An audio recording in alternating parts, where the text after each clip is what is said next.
तो दोस्तों आज अगस्त की 2 तारीख है। चलिए आज की इस वीडियो में बात करते हैं बहुत खूबसूरत से इस परमानेंट फ्लावरिंग प्लांट के बारे में। ऐसा पौधा जो बिल्कुल परमानेंट है और कह सकता हूँ कि सालों साल चलता है। एक बार लगाने पर कटिंग से इजीली ग्रो कर जाता है, लेकिन जो ख़ास बात है कि गर्मी भर फूल देता रहता है।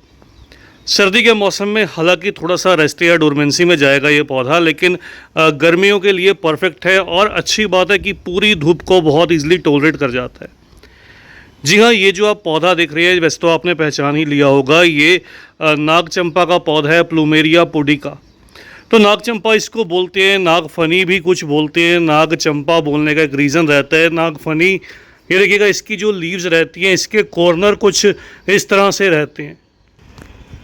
ऐसा रहता है जैसे किसी सांप का फन हो, इसलिए इसको नाग चंपा बोला जाता है। हिंदी में नर्सरी पर अगर आप सर्च करने जाएंगे तो नाग चंपा के नाम से मिल जाएगा। चंपा की ये वैरायटी रहती है प्लूमेरिया पुडिका। इसको जो है इसका साइंटिफिक नेम जो रहता है वो प्लूमेरिया पुडिका रहता है।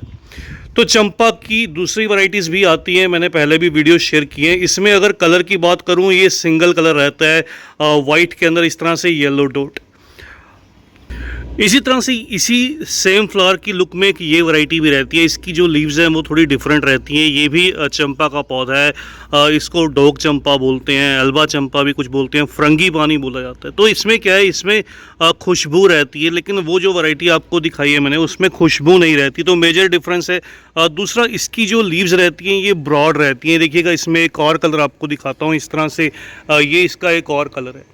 तो ये बहुत सी कलर ऑप्शंस में मिल जाता है। लेकिन अगर बात करूं प्लूमेरिया पुडिका की, तो इसमें आपको ये सिंगल कलर ही अवेलेबल रहता है। तो मेजर डिफरेंस तो ये है। एक और जो बात रहती है वो अच्छी बात है इस पौधे में, अगर आप इसको लगाते हैं ज़मीन में तो ये पौधा क्या है, एक स्ट्रेट प्लांट की तरह चलता रहता है। मल्टीपल हालांकि जो ब्रांचेज है वो ग्रो करता रहता है। ये देखिएगा अभी इसमें यहाँ से इस नीचे जगह से यहाँ से जो मल्टीपल ब्रांचेज है वो निकल कर आ रही हैं। लेकिन अगर बात करूं दूसरे डॉग चंपा की, तो उसमें क्या रहता है, वो बहुत सारी ब्रांचेस फैलाव में निकालता है और एक पेड़ की तरह डेवलप करता है। तो आप अक्सर देखते हैं उसको घर के बाहर बहुत से गार्डनर ने ग्रो किया होता है बाउंड्री वॉल पर।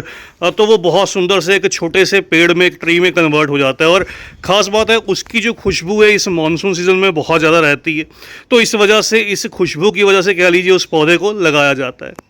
सर्दियों में ये पौधे ऐसे रहते हैं जैसे इनकी एक भी पत्ती नहीं बचती, पूरी तरह ये लीफलेस हो जाते हैं, बेजान से दिखाई देते हैं, एक लकड़ी की तरह जो है वो डेवलप कर जाते हैं। तो ऐसा लगता है जैसे अभी ये पौधे सर्वाइव नहीं करेंगे। लेकिन फिर से गर्मियाँ आने पर, ख़ासतौर पर अप्रैल मई के मौसम में इनका जो फुटाव है फिर से आ जाता है। एक चीज़ और रहती है इन पौधों में, इनको ओवर वाटरिंग पसंद नहीं रहती। इन पौधों में ज़्यादा पानी देने से इनमें क्या है, रूट रॉट की समस्या आती है, इनकी पत्तियां पीली पड़ने लगती हैं। अभी हमारे यहाँ पर क्या है, पिछले कुछ दिनों में बहुत ज़्यादा बारिश हुई, तो लगातार बारिश थी, 3-4 दिन लगातार बारिश चली। उसकी वजह से क्या हुआ, मेरे पौधे में भी ये देखिएगा आपको यहाँ पर काई सी जमी हुई दिखाई देगी। तो मैंने उसके बाद से गुड़ाई भी नहीं की। तो इस वजह से ये देखिएगा इसको ओवर वाटरिंग हो चुकी है। ओवर वाटरिंग की वजह से 1-2 पत्तियां आपको पीली भी दिखाई देंगी। धूप के साथ साथ इसको कम पानी पसंद रहता है, ड्राउट टॉलरेंट ये पौधा रहता है। छोटे से बड़े गमले में चल जाता है। तो मैंने यहाँ पर इस पौधे को जो है वो एक केवल 8 इंच के मिट्टी गमले में ग्रो किया। आप चाहें तो इस पौधे को 12 या 14 इंच के गमले में लगा लीजिए, वो बहुत बढ़िया रहता है। इसी के बेस में ये देखिएगा, ये एक सफ़ेद आग का पौधा है। इसको आग का पौधा बोलते हैं, सफ़ेद आग बोलते हैं कुछ इसको। इस तरह से इसमें जब नई लीव्स रहती हैं वो कुछ वाइटिश कलर में रहती हैं। तो ये क्या है, ये ऐसे पौधे हैं जो बिन बुलाए मेहमान रहते हैं घर के अंदर या गार्डन में। तो ये खुद ब खुद इसके जो सीड्स हैं कहीं आसपास पेड़ रहे उससे जर्मिनेट हो जाते हैं। तो ये इसी तरह से जर्मिनेट हुआ है। हमारे घर के साथ में एक प्लॉट जो है वो खाली है, वहाँ से इसका शायद कोई बीज जो है वो उड़कर आया होगा। तो उसी में से ये पौधा जो है ये डेवलप हुआ है। हालांकि ये मेडिसिनल बेनिफिट का रहता है। किसी दिन मैं इसके ऊपर भी एक बहुत जो कंप्लीट वीडियो है वो शेयर करूँगा, बहुत जल्द शेयर करूँगा। तो चलिए वापस बात करते हैं। इसको कम पानी चाहिए, मिट्टी वेल ड्रेन्ड होनी चाहिए, उसके साथ साथ खुली धूप, पूरे दिन की जो धूप है वो पसंद रहती है। ऐसी जगह पर प्लेस कीजिएगा जहाँ पर पूरे दिन की धूप मिले। तो बात दोनों में सेम रहती है। चंपा की कोई सी भी आप दोनों में से वैरायटी लगा लीजिए, इनमें गुच्छे में फूल आते हैं और फूल जो है वो लॉन्ग लास्टिंग रहते हैं। एक बार खिलने पर कह सकता हूँ कि 10 से 12 दिन तक भी ये फूल खिले रहते हैं, नहीं तो 7-8 दिन गर्मी के मौसम में तेज़ धूप में भी बहुत ईजिली सर्वाइव कर जाते हैं। तो अभी ये 2-3 दिन पहले खिले थे, अभी बहुत अच्छे से देखिए इनका जो कलर है वो मेंटेन है। लेकिन बहुत तेज़ धूप में कई बार जब आप खिलने के बाद इस पौधे को प्लेस करेंगे और ये गमले में रहेगा तो कई बार क्या होता है, इसके जो फ्लावर्स हैं वो थोड़ा जलने लगते हैं।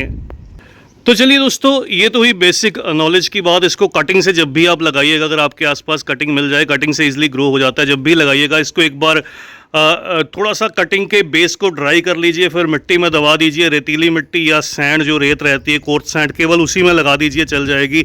एक बार अच्छे से पानी देकर लगभग अगले 10-15 दिन के लिए बिना पानी के इसको छोड़ दीजिए रोशनी वाली जगह पर। तो लगभग 2 महीने का समय लग जाता है इनकी रूट्स की डेवलपमेंट होने पर और पौधों को ग्रो होने पर। ये मौसम खास रहता है अगर आप इन पौधों को ग्रो करना चाहते हैं। लास्ट में बात करते हैं फर्टिलाइज़र के बारे में। अगर आपके पौधे पे फूल नहीं आते, आप अच्छे से देखभाल कर रहे हैं, धूप में भी आपने पौधे को प्लेस किया है, तो एक काम ज़रूर से कीजिएगा। इन पौधों को जो फर्टिलाइज़र पसंद रहता है वो है फॉस्फोरस रिच फर्टिलाइज़र। तो फॉस्फोरस में बहुत सी ऑप्शंस रहती हैं। आप चाहें तो इन पौधों को डीएपी के कुछ दाने फीड कर सकते हैं जिसमें नाइट्रोजन भी हालांकि रहती है। आप चाहें तो इसको 52-34 जो एनपीके रहता है, 0-52-34, उसको फीड कर सकते हैं। उसका स्प्रे हर 10 से 15 दिन में कर सकते हैं। नहीं तो बॉन मेल, रॉक फॉस्फेट, इस तरह से बहुत सी चीज़ें रहती हैं। तो ऐसा फर्टिलाइज़र फीड कीजिए जिसमें फॉस्फोरस भी रहे, थोड़ा बहुत पोटेशियम भी रहे। देखिए यहाँ पर भी इसकी जो नई कलियाँ जो है वो निकलने वाली हैं। जितनी अब नई नई ब्रांचेस निकल कर आएंगी उतनी सभी ब्रांचेस में टिप साइड में जो ये बर्ड्स है वो प्रोड्यूस करेगा। बाकी ये हैवी फीडर नहीं रहते। स्प्रे के तौर पर 15-20 दिन में एक बार जो फर्टिलाइज़र है वो दीजिएगा। अगर आप बॉर्नमेल वगैरह देते हैं वो 2 महीने में एक बार सफिशिएंट रहता है। और प्राइस की बात करूं, नर्सरी पर इन पौधों के जो प्राइजेस हैं वो हालांकि साइज़ पर डिपेंड रहते हैं, फिर भी 100-150 की रेंज में इसके जो हेल्दी अच्छे पौधे आपको वो नर्सरी पर मिल जाएंगे। तो बस दोस्तों, आज की इस छोटी सी वीडियो में इतना ही। जल्द ही मिलते हैं किसी और नए टॉपिक के साथ, किसी और नई वीडियो के साथ। तब तक के लिए bye, happy gardening, take care.